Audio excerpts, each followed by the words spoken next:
Buenas tardes, bienvenidos al ciclo de actividades por videoconferencia que brinda el Colegio Público de Abogados de la Capital Federal. Hoy, como actividad organizada por el Café Jurídico, contamos con el doctor Juan Francisco González Freire, que nos hablará de derecho a recurrir, recursos en procesos de daños.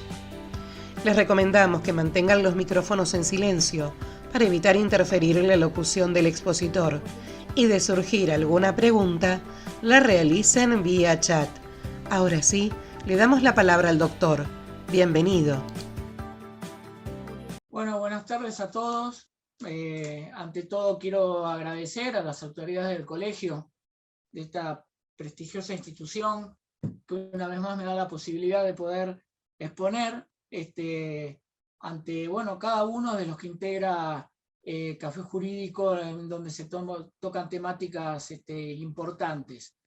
Así que mi agradecimiento a cada una de las personas que posibilitaron que hoy pueda estar brindando esta disertación.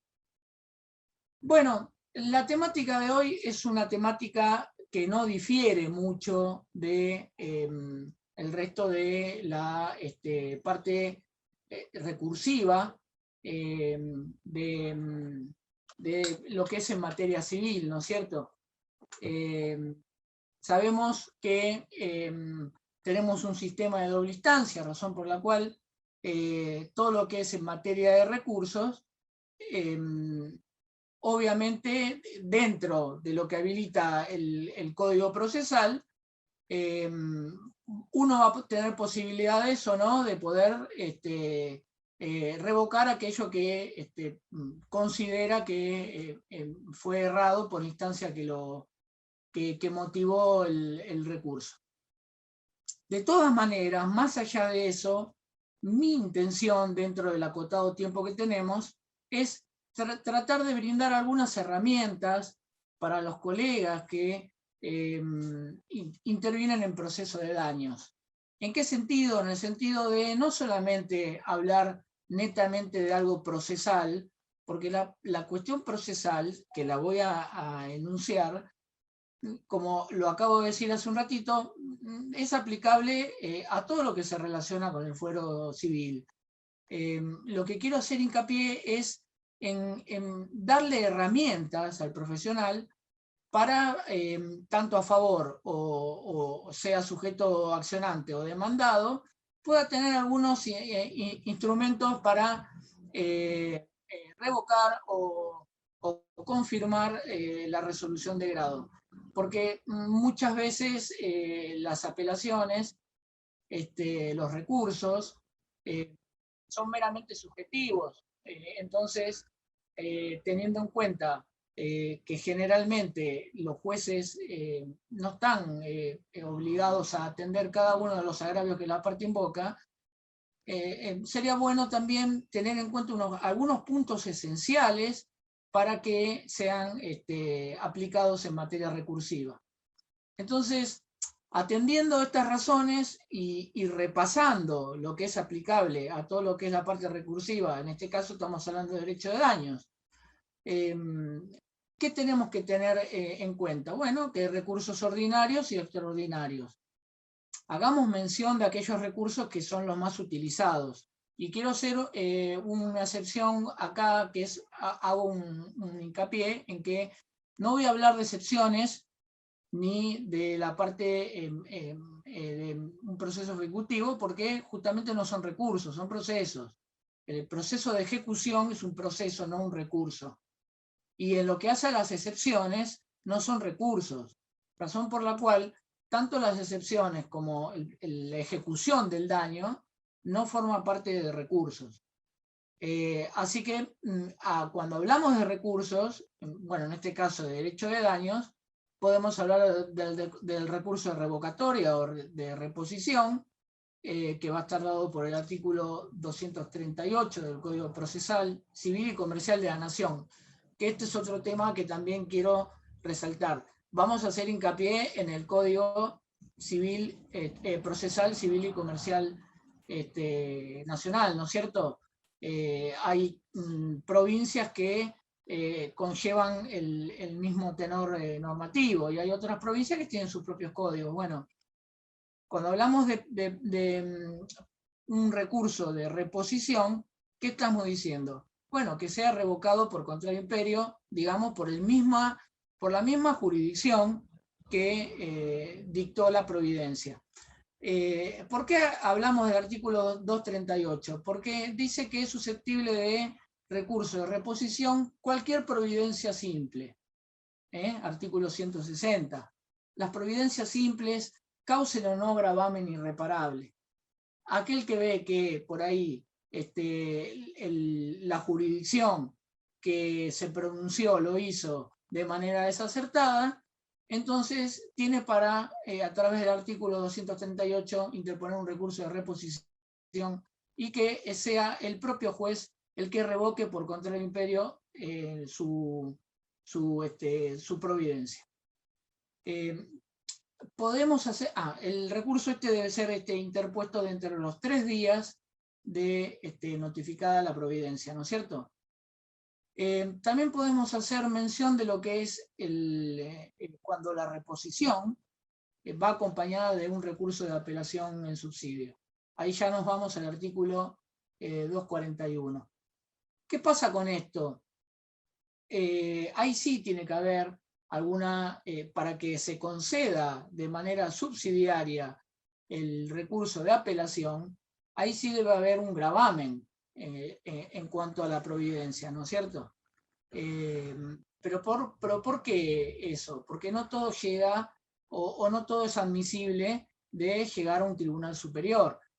Entonces, va como apelación en subsidio. Recuerden que cuando se interpone un recurso de reposición con apelación en subsidio, tiene que ir fundado desde el mismo momento en que se introduce el recurso de reposición, ¿no es cierto? Hay unas cosas a favor y unas en contra. Algunos por ahí dicen, no, yo directamente interpongo el recurso de apelación, que ya lo vamos a ver. Y hay otros que piensan, no, vamos a hacer una reposición con apelación en subsidio. Tiene sus pros y sus contras. ¿Por qué? Porque el recurso de reposición, el propio juez puede decir, uy, la verdad me equivoqué y no quiero que esto lo vea el superior porque quedó muy mal parado, por decirlo de esa manera. Entonces el juez enfatiza un poquito en rever lo resuelto. ¿Qué tiene en contra? Que el juez puede ampliar o motivar mucho más su fundamento, por la cual rechaza la reposición, y va a llegar a la Cámara con algo que uno no puede volver a contestar, porque digamos que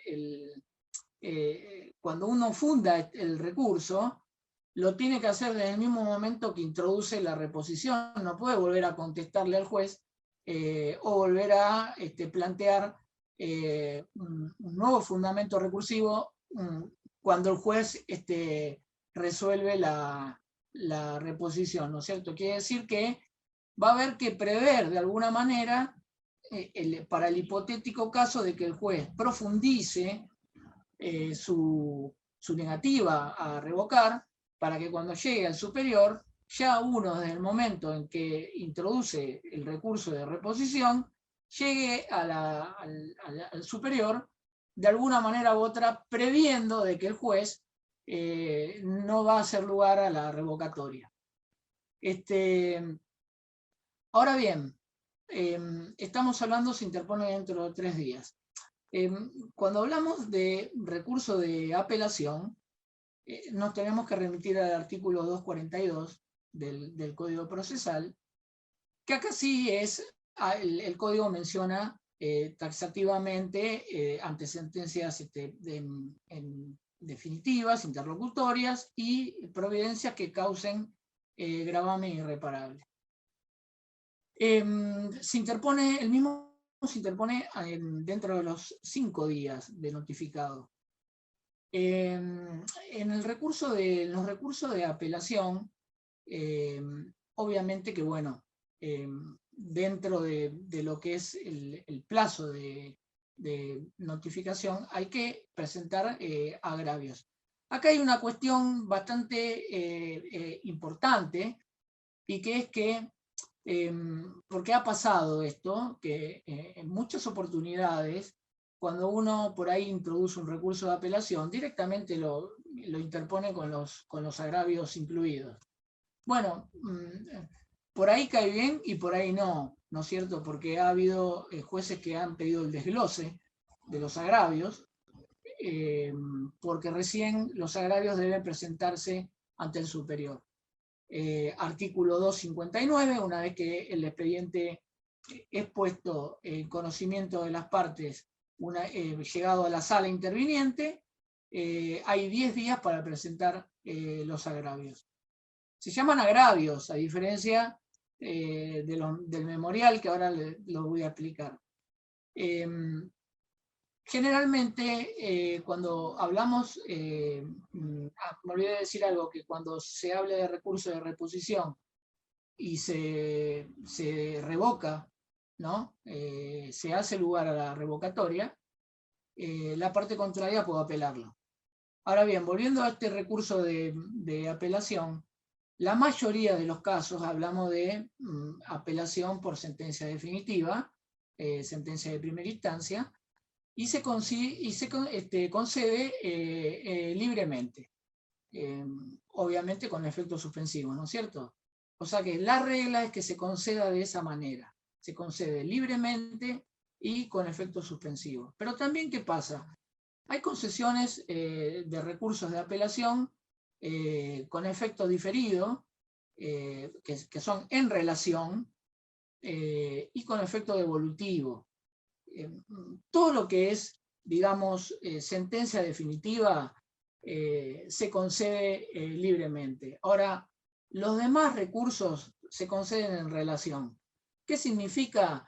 Que uno tiene 5 días para fundar el recurso concedido en relación ante la misma instancia que, en la cual uno interpone el recurso, ¿no es cierto? Acá estamos hablando del memorial y estamos haciendo referencia exclusivamente a que uno no tiene que esperar a que el expediente llegue a la sala, se ponga en conocimiento de las partes y presenten los agravios. Acá estamos hablando de un memorial que debe presentarse al momento de la apelación, que son 5 días. Efecto devolutivo, efecto diferido. Bueno, efecto devolutivo es cuando la parte tiene que formar un incidente que queda obviamente en cabeza de la persona que introduce el recurso, y tiene 5 días para formar el incidente con aquellas copias que deben ser suscritas también por el abogado, y tiene que formar el incidente porque no suspende el proceso, el efecto devolutivo, y tiene 5 días para hacerlo. Si no se cumple dentro de esos 5 días, puede declararse desierto el recurso.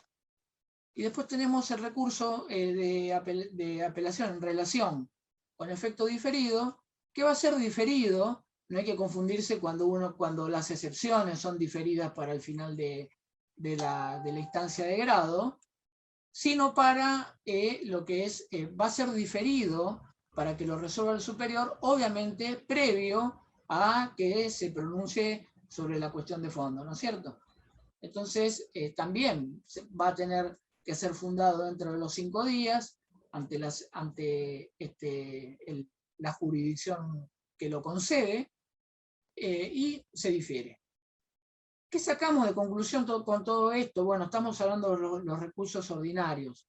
Si el recurso porque ha pasado muchas veces que el recurso de apelación no se concede, porque la jurisdicción de instancia de grado no dice no veo un gravamen irreparable como para conceder el recurso, uno puede ir en queja. Para la queja, para el recurso en queja, uno tiene que acompañar determinadas, creo que es el artículo 282, y en el 283 dice los requisitos si mal no recuerdo, de lo que es presentarlo. Recuerden que la queja va a llegar a la sala que interviene o que se sortea sin conocer el expediente principal, razón por la cual las copias que se van a acompañar ya no son las que señala el juez en los recursos con efecto devolutivo, en la cual los que son concedidos en relación con efecto devolutivo, el juez dice, bueno, en la providencia que saca el juez que concede el recurso de esa magnitud, va a decir, bueno, acompáñense tal foja, tal foja, tal foja, tal foja. Bueno, aquí no, aquí hay requisitos en la cual uno tiene que cumplir, que los enumera el 283, que no los voy a enumerar porque están en el código, pero que tiene que llegar a Cámara con las copias que menciona el recurso de queja, ¿no es cierto? Son requisitos para acompañar, porque si no la queja va a ser rechazada, rechazada in limine incluso, por una cuestión de no haber cumplido con los requisitos. Son los que prácticamente es como si uno interpusiera lo que ahora vamos a ver como recurso extraordinario, en donde uno se aparta de las acordadas de la Corte con respecto a la cantidad de renglones y cantidad de hojas, razón por la cual es un rechazo in limine por no cumplir meramente con los requisitos formales. Pero bueno, habiendo hablado de estos recursos, que son los más utilizados en lo que es en materia civil, digamos, ¿no es cierto? Ya pasamos a los recursos extraordinarios, que es el recurso extraordinario ante la Corte, cuando se presenta ante la propia sala, que dictó sentencia definitiva, como un agotamiento de instancia, pero recuerden que, a diferencia de lo que es un recurso de apelación, el recurso extraordinario únicamente va a tener que tener congruencia con lo que señala el artículo 14 de la ley 48. No cualquier tema llega a la Corte. Tiene que haber conflictos de derecho constitucionales, arbitrariedad de sentencia, razón por la cual la Corte no atiende. Si bien tenemos una Corte que atiende mucho más casos que por ahí la Corte estadounidense, que es muy acotado, muy acotado la intervención de la Corte como máximo tribunal. Bueno, nuestra Corte interviene en muchos más casos, pero siempre que se susciten controversias en lo que son derechos constitucionales, ¿no es cierto? Entonces, cuando uno interpone un recurso extraordinario, que son dentro de los 10 días de notificada la sentencia definitiva de Cámara, tiene que presentarlo ante la misma sala que resolvió. La sala le va a dar traslado a la parte contraria también por el mismo plazo y después va a resolver si es procedente o no. Si la sala rechaza el recurso extraordinario, uno puede ir en queja ante la Corte, obviamente, debiendo cumplir con el depósito para esos casos, porque si está litigando sin beneficio de litigar sin gastos, la verdad que va a tener que hacer frente al depósito, que la verdad que con este tema de las variaciones económicas y todo eso, creo que la última vez que hablé de un depósito de recurso extraordinario, creo que se relacionaba más o menos con 100.000 pesos. No sé actualmente si está en 100.000, 150.000, pero bueno, como todo contexto inflacionario, también sube el depósito de este recurso. Ahora bien, intenté de mencionarlo de esta manera, el tema de recursos, pero ¿por qué? Porque creo que lo más interesante aquí, más que hablar de una cuestión procesal que la enumera tranquilamente el Código Procesal, sería bueno que los colegas tengan también una noción de lo que es cuando uno accede ante un tribunal superior, ¿no es cierto? Digamos que las reposiciones, a veces los recursos de revocatoria, son mucho más tranquilos en manera de fundar que los recursos para recurrir a un tribunal superior, porque cuando uno, supongamos que uno tiene que atacar una sentencia, un ejemplo que quiero dar para que ustedes vean la diferencia. Cuando uno habla de un recurso concedido en relación con efecto diferido, puede ser por el rechazo a un hecho nuevo invocado. Los hechos nuevos, artículo 365 del Código Procesal. El rechazo, artículo 366, puede ser susceptible de apelación y va a ser concedido en relación y con efecto diferido. Va a ser la Cámara después la que va a decir si lo acepta o no. Recuerde que las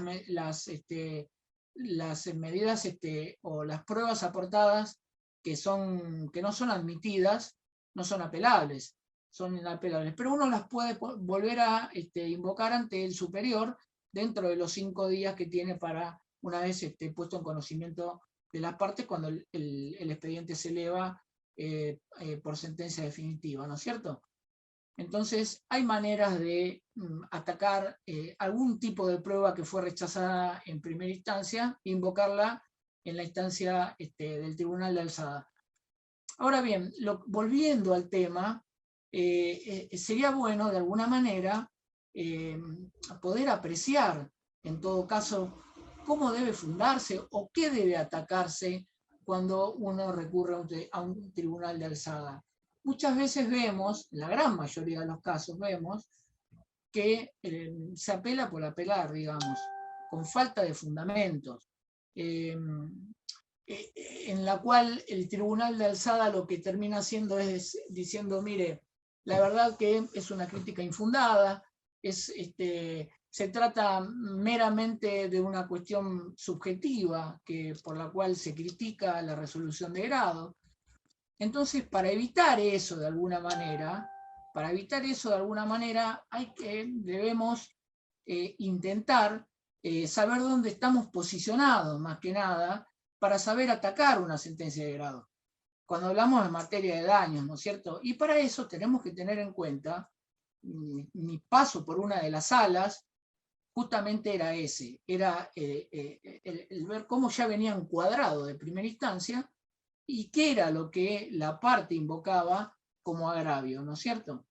Entonces, haciendo hincapié en eso, ¿qué tenemos que tener en cuenta más que nada? Bueno, hoy en día lo que tenemos que tener en cuenta es que las normas, al menos aprovechando la ocasión para la presentación de mi nuevo libro que lo acabo de sacar, que es Derecho de Daños Aplicable según el Código Civil Comercial, Editorial La Roca, que salió hace un mes.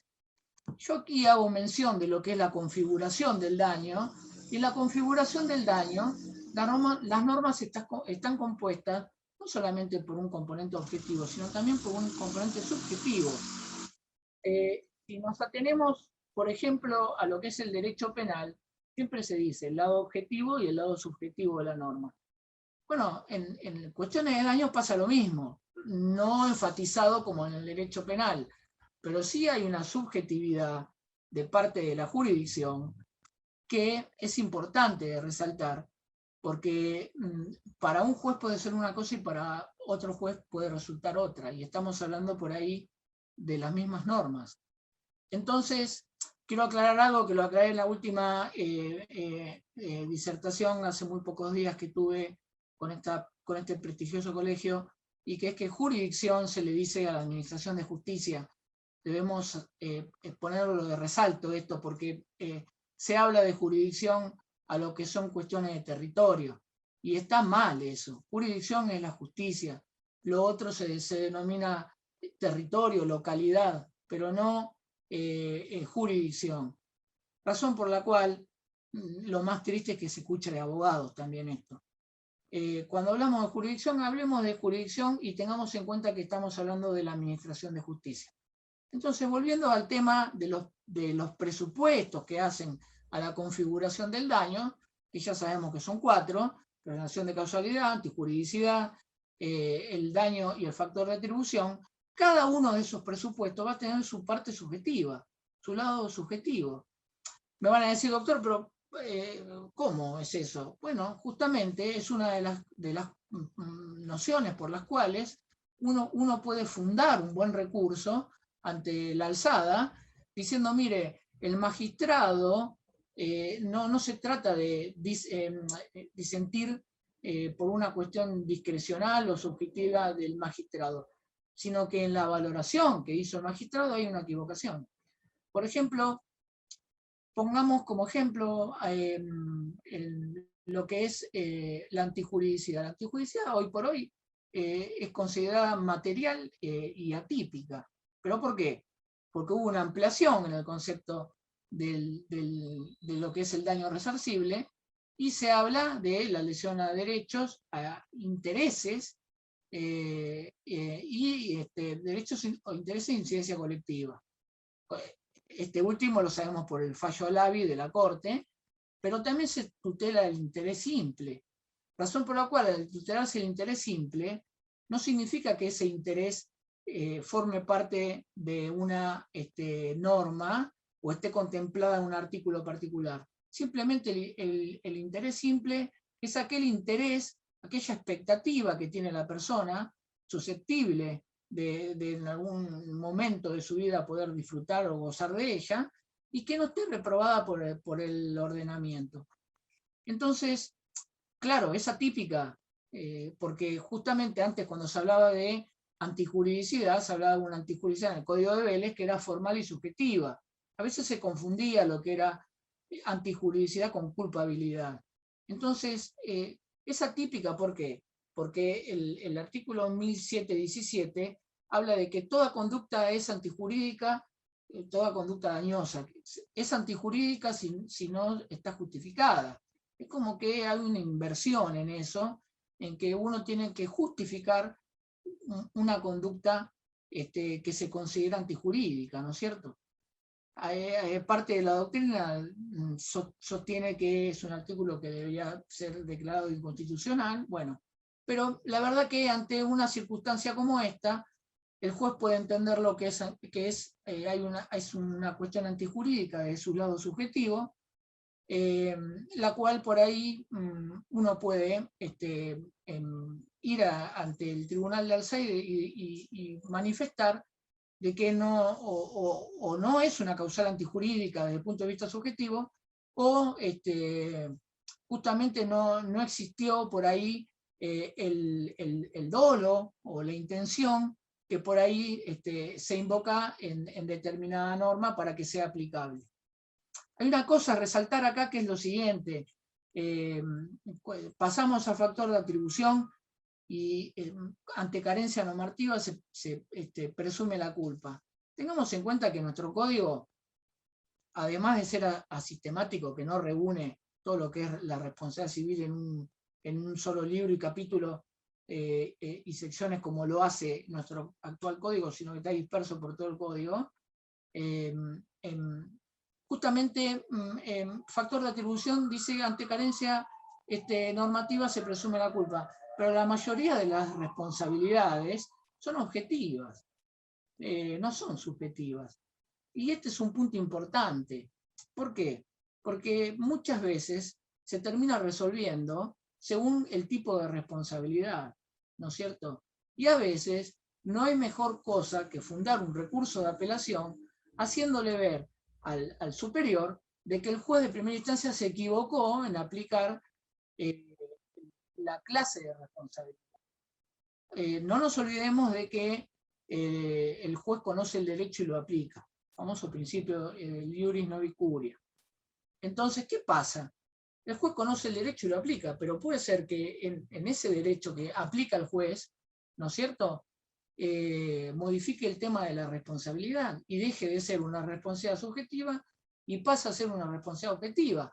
Entonces yo, parte que triunfé en primera instancia, diciendo, bueno, me dieron la razón, la parte, supongamos, la parte actora no probó la relación de causalidad entre el daño evento y el daño consecuencia, ¿no? Recordemos lo que sostenía Güeres en ese sentido. Recuerden que nosotros tenemos un derecho que se resarce las consecuencias del daño, no el daño en sí.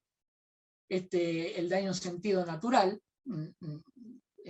apuntemos al daño jurídico, que es lo resarcible, esas consecuencias, entonces tranquilamente uno puede decir, digo, bueno, triunfé, ¿por qué? Porque la parte accionante no demostró nexo causal, pero resulta que el juez se equivocó en atribuirle esa responsabilidad. Se trataba en realidad de una responsabilidad objetiva, y el que tenía la carga de interrumpir el nexo de causalidad era el del mandado. No debería haberse probado por el damnificado, razón por la cual me ha pasado en una sala, obviamente estando del lado adentro de la sala, no como litigante, en la cual una cosa que no era riesgosa, por su utilización fue considerada riesgosa, y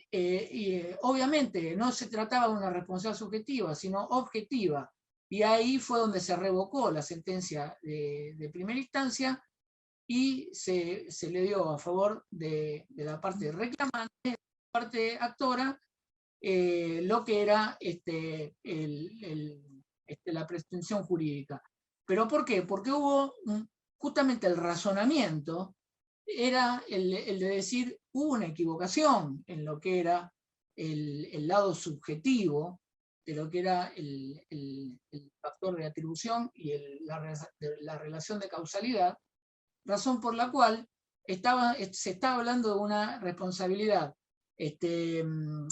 mal encuadrada o erróneamente encuadrada en términos de subjetividad u objetividad, y fue subsanada por la Cámara.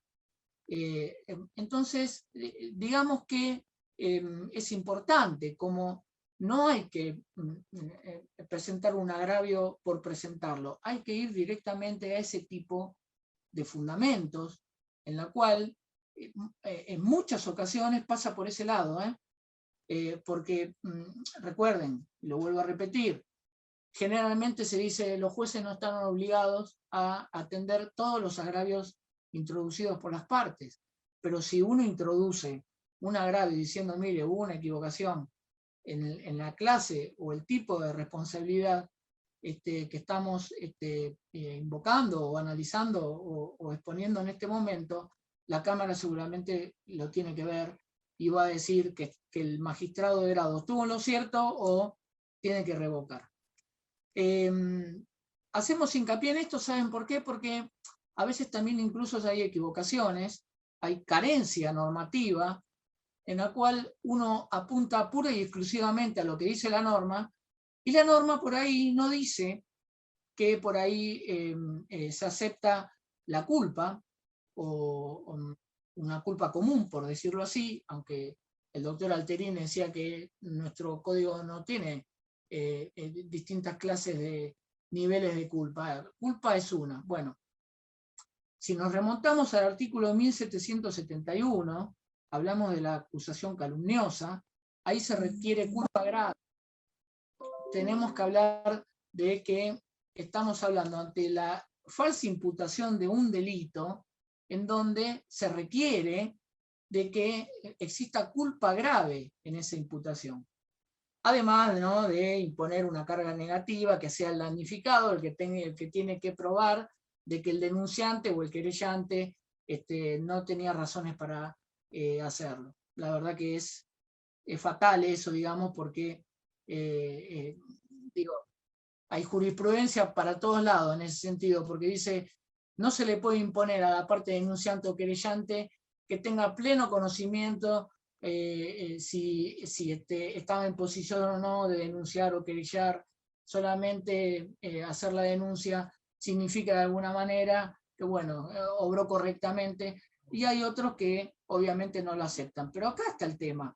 Un ejemplo, si yo tengo una sentencia de primera instancia que me señala que me rechazan el daño por afectar el honor basado en que no existe una culpa grave y que no existe una falsa imputación de un delito, uno tiene que ahí, digamos, apelar eso, diciéndole al juez, señor juez, no es la falsa imputación de un delito, es una injuria. Recordemos que estamos en sede civil y existen los cuasidelitos, razón por la cual ¿Qué pasaba en el Código de Vélez cuando no operaba el artículo 1090? Operaba el artículo 1109. Era la famosa denuncia culposa, que vengo hablando mucho en mis disertaciones, y que en este código no fue legislado eso. Pero no significa de que en un tema en donde uno recurre ante un tribunal de alzada, no lo puede invocar. El decir, mire, yo en ningún momento le manifesté al juez de primera instancia de que se trataba de una ofensa al honor por calumnia y que requería culpa grave. Yo estoy diciendo de que se me injurió, ¿no es cierto? Y por una culpa que tranquilamente hoy va a ser manifestada a través del artículo 1724, ¿no es cierto? La famosa denuncia culposa, aquel que actúa con ligereza, imprudencia, sin tomar el más mínimo recaudo. ¿Se entiende? Es como, de alguna manera, ir sobre planteos concretos y no apartarse de lo que dice el magistrado por apelar. Eso es en cuanto a lo que es cuando uno habla de culpa, dolo, para una instancia puede ser una conducta culposa, para la otra instancia puede ser una conducta dolosa, para una instancia puede ser una responsabilidad subjetiva, para otra instancia puede ser una responsabilidad objetiva. En definitiva, va a depender mucho de lo que es cómo se entiende el tipo o la clase de responsabilidad, cuál es el argumento que se introduce apelando, ¿no es cierto? Porque no va a ser una mera discrepancia con el juez. Va a haber casos puntuales objetivamente fundados por la cual la Cámara va a tener que decir, bueno, a ver, a quién le asiste razón, pero no lo va a desechar de plano, porque en muchos casos, repito, yo que he estado en una sala, se cita jurisprudencia, y la verdad que a veces esas hojas se pasan rápido, no se leen. Entonces, porque la sala ya tiene su criterio también. A no ser que una sala que diga, que también me ha pasado, a contrario sensu y ya directamente cambia el voto propinante, más que nada, ¿no es cierto? Pero generalmente las salas siguen su criterio, un criterio que viene ya desde hace bastante, vienen sosteniendo, y que bueno, pero siempre tiene que estar con un fundamento, no con una mera discrepancia subjetiva con lo que resolvió el magistrado de primera instancia. Ese es un aspecto valioso en lo que es materia de recursos de daño. Otro planteo valioso, digamos, que lo va a hacer también lo que son las cuestiones de prejudicialidad, cuando existe un tema penal y un tema civil. Hay muchas veces, lamentablemente, existen pronunciamientos de grado en las cuales los jueces se apartan un poquito de la investigación criminal, de las pruebas colectadas en el proceso penal. Y eso está mal, eso está mal. El juez civil lo que puede hacer es profundizar un poco más de la culpabilidad que uno quiere hacerle valer a quien fuera el que pasa a ser el sujeto demandado, ¿no es cierto? Pero no puede apartarse de la investigación criminal, no puede apartarse de las pruebas colectadas en sede criminal.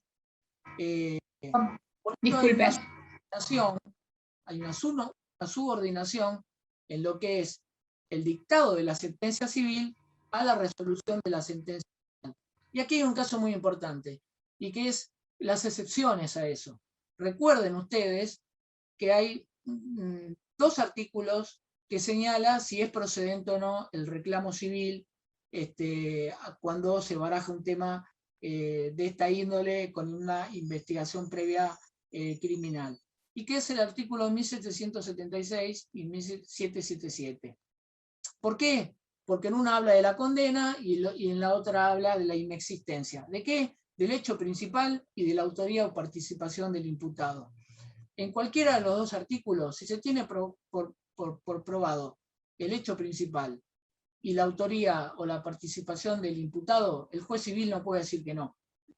Entonces, si hay una condena, el juez civil lo que tiene que hacer es decir, bueno, a ver, ¿con qué planteo me viene usted?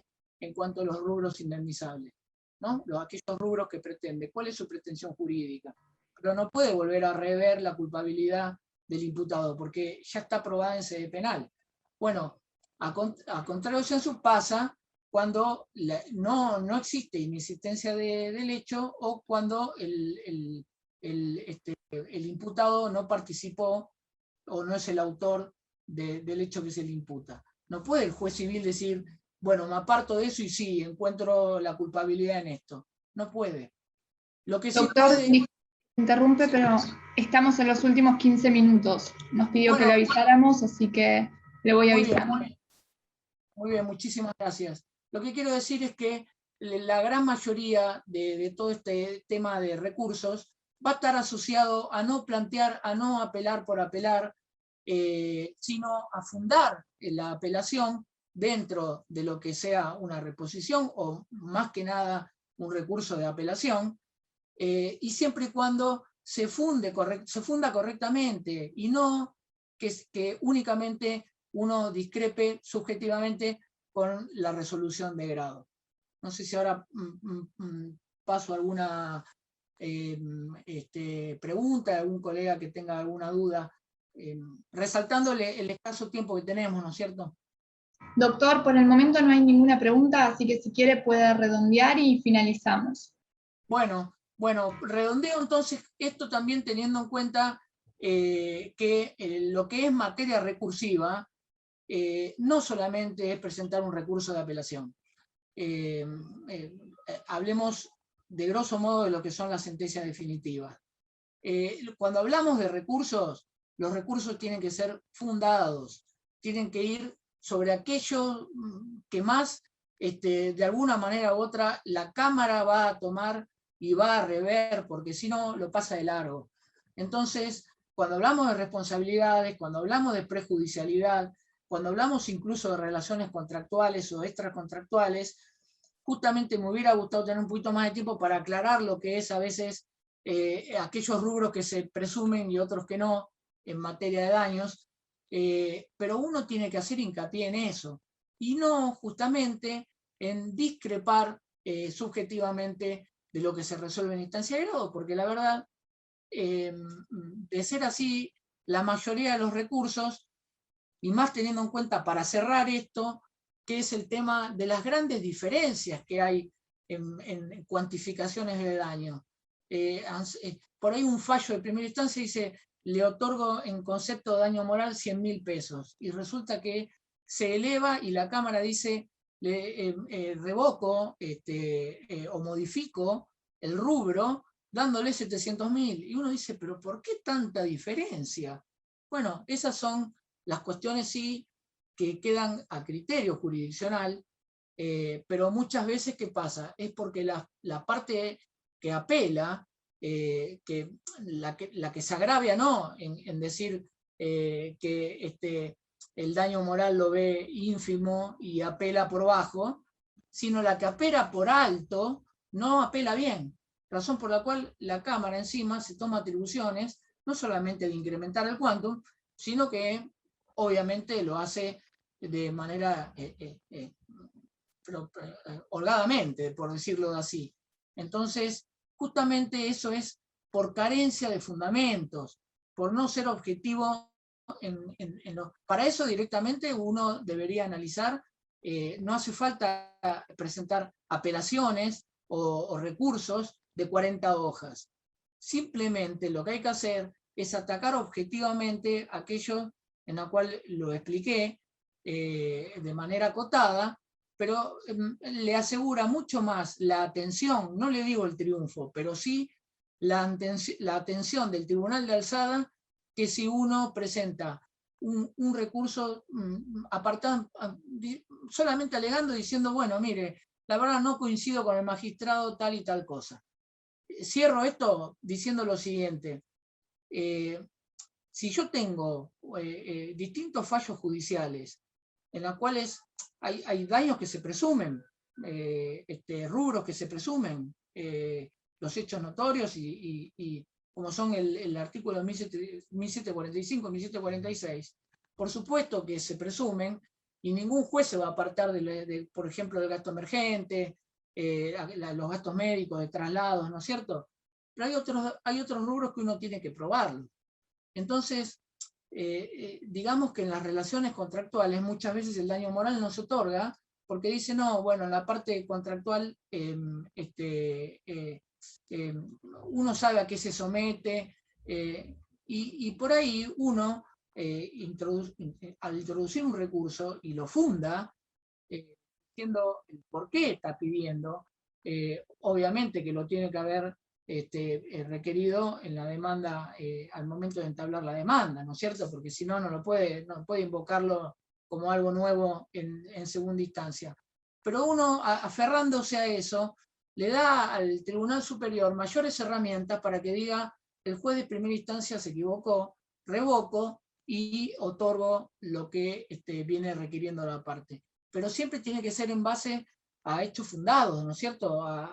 Y no a una mera discrepancia en la cual trate de intentar dar vuelta a una resolución articulando un recurso de 20 hojas, y en las 20 hojas resulta de que no articula ninguno de estos puntos esenciales y solamente discrepa de la resolución de grado. Así que no sé cómo vengo con el tiempo, si puedo seguir ampliando. Estamos sobre la hora, nos quedan unos 10 minutos aproximadamente. Si quiere, pueda redondear alguna idea más y hacemos el cierre. Ok. Bueno, me gustaría redondear esto más que nada con lo que es una cuestión que solamente la dejo picando para que se piense. En el artículo 1775, inciso C, dice que el juez puede apartarse de la sentencia penal, o sea, puede dictar sentencia civil sin antes resolverse la penal, por una cuestión fundada en una responsabilidad fundada en un factor objetivo. ¿Qué significa eso? ¿Por qué pasa eso? Porque no se está juzgando la conducta del propio imputado, sino de un tercero civilmente demandado. Ejemplo, una compañía de seguros en la cual el juez diga, bueno, yo sabe qué, me baso en el artículo 1775, inciso C, no espero la sentencia de sede penal y dicto sentencia civil y condeno a la compañía de seguros. Obviamente evitando la dilación injustificada por todo ese tema, ¿no es cierto? Ahora yo digo, como hablamos del tema intereses también, que hoy en día se aplica más que nada el prenadio Zamudio, que es la tasa activa, digamos, ¿por qué no puede ser que la parte, digo, ¿no? Como interrogatorio, para dejarla picando, y si es el demandado el que le pide al juez que aplique el artículo 1775, inciso C, ¿no? Porque si dejamos pasar el tiempo con tasa activa, resulta que un fallo por ahí de determinado monto termina transformándose 5 o 10 veces más por el paso del tiempo y para aplicar la tasa activa, ¿no es cierto? Ahora, si yo digo, lo tengo al imputado que está comprometido, no hay sentencia penal, pero soy yo, compañía de seguro, quien va a tener que indemnizar el día de mañana, ¿qué pasa si ese artículo es requerido para la aplicación del juez con respecto a no esperar la sentencia penal? Y dice, bueno, mire, ¿sabe qué? Falla ahora con respecto a ese inciso, y uno evitaría de esa manera adentrarse en lo que es la espera al fallo, a la investigación criminal, y evita el pago de los intereses y evita la aplicación de la tasa activa. Lo dejo como interrogante nada más porque digo, siempre es requerido por el demandante. ¿Y qué pasa si lo pide el demandado? ¿No es cierto? Es como cuando uno dice, bueno, cambio de letrado, y el letrado dice, bueno, no voy a pedir regulación de honorarios ahora, lo voy a pedir después de determinado tiempo o averiguando tal cosa. ¿Y qué pasa si la regulación de honorarios la pide la parte, ¿quién es parte? Bueno, cuando la pide la parte es lo mismo que la pide el abogado. pero hay muchos abogados que dicen, no, yo no la pedí, razón por la cual ahora no voy a hacer ninguna evaluación de los bienes, razón por la cual, y sin embargo, la parte acredita, por ejemplo, en una asociación evaluaciones fiscales y se tiene por válido la evaluación fiscal porque el abogado se creyó que únicamente él podía pedir regulación de honorario y hacer la evaluación de mercado. Bueno, así como se acepta eso, también se podría aceptar esto que estoy planteando ahora, pero lo dejo como interrogante, como un hecho picando, como para decir, bueno, ¿qué pasa si en un recurso lo pido? ¿Qué pasa si el juez de primera instancia hace caso omiso a eso? Sigue adelante, me aplicaron intereses. ¿Qué pasa si yo después a cámara le digo, mire, yo le pedí esto al juez? La verdad, lo planteé en su momento. En su momento lo apelé, llegado el caso. ¿Qué pasa con eso? Sería un buen caso como para ver qué dice la sala en cuanto a eso, ¿no es cierto? Porque así como se le da atribución a la parte damnificada de poder recurrir a ese inciso, digo, ¿qué pasa con la parte demandada? ¿Por qué no puede recurrir a ese inciso también, ¿no es cierto? Así que bueno, creo que en materia recursiva y dentro del plazo que tenemos, espero haber aportado algunas herramientas para que aquellos que se introducen en materia de daños articulen o accedan ante un tribunal de alzada fundadamente y no solamente discrepando del quantum indemnizatorio, ¿no es cierto? Porque muchas veces la gran mayoría de esos recursos se terminan confirmando o ampliando el quantum indemnizatorio porque aquellos que intentan revocar la sentencia no lo hacen fundadamente ni objetivamente.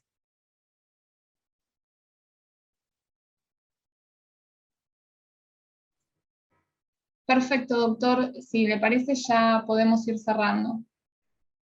Bueno, quiero agradecer, vuelvo a agradecer a cada uno de ustedes por brindarme la posibilidad nuevamente de estar charlando este tipo de temas.